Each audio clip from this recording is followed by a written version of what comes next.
Hare Krishna. Hi everyone, welcome.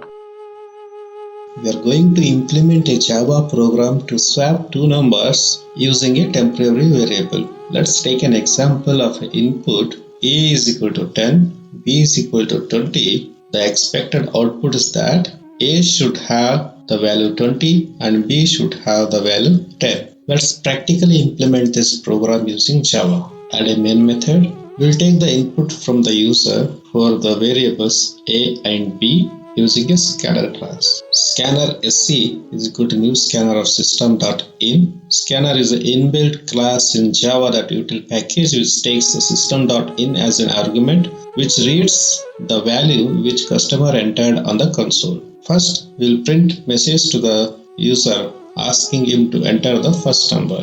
Then we use the inbuilt method present in the scanner class nextInt to read the number entered the console. We store it into a variable number of data type int. Again, we print message to the user asking him to enter the second number. We capture that number using a sc.nextInt inbuilt method from the scanner class. Let's rename the earlier variable as number 1. Let's rename it as A and B to match to our example. Now we'll add a core logic which reverses the numbers present in A and B using a temporary variable. So we need a third variable. We'll take the value from A, put that value into temporary variable, then B's value will be assigned to A and temporary variable's value assigned to B. Let's add a print statement to show that before swap the value of A is 10 and B is 20. Again we add one more print statement after swap saying that value of A is 20 and value of B is 10.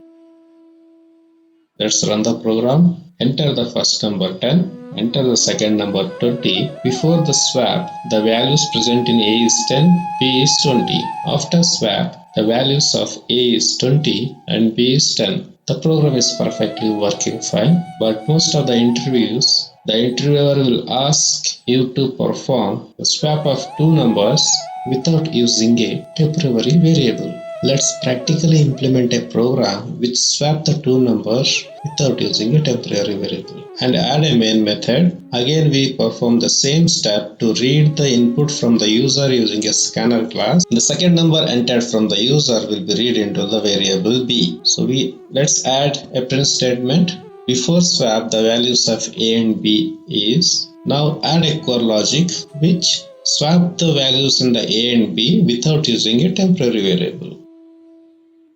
Logic is very simple. We'll add a statement A is equal to A minus B. Therefore, 10 minus 20, that is minus 10. The minus 10 will be stored into variable A. B is equal to A plus B. Therefore, minus 10 plus 20. The minus 10 plus 20 is 10. 10 will be stored into variable B. Finally, A is equal to B minus A. Therefore, B is already become 10 in line number 18. 10 minus 10, that is 10 plus 10, it is 20. 20 will be stored into variable A. Let's add a print statement before and after this logic to print the value present in a variable A and B. Let's run the program. Enter the first number 10, enter the second number 20. Before swap, the values of A and B is 10 and 20. After the swap, the values of A is exchanged, A is 20 and B is 10. The program is working fine as expected. Let's add a comment to each line.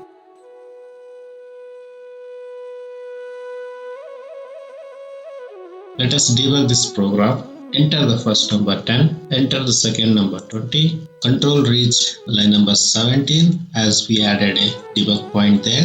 First time A is having the value 10, B is having the value 20, A minus B, therefore minus 10 will be stored into variable A. B is equal to A plus B, therefore A is having the value minus 10, B is having the value 20, minus 10 plus 20 is 10. 10 will be stored into variable B. Line number 19, B minus A, therefore 10 minus A value is minus 10, 10 plus 10 is 20, 20 will be stored into variable A. Let's print the value of A and B to the console. Before swap, the values of A is 10 and B is 20. After swap, the value of A is 20 and B is 10. Thanks for watching.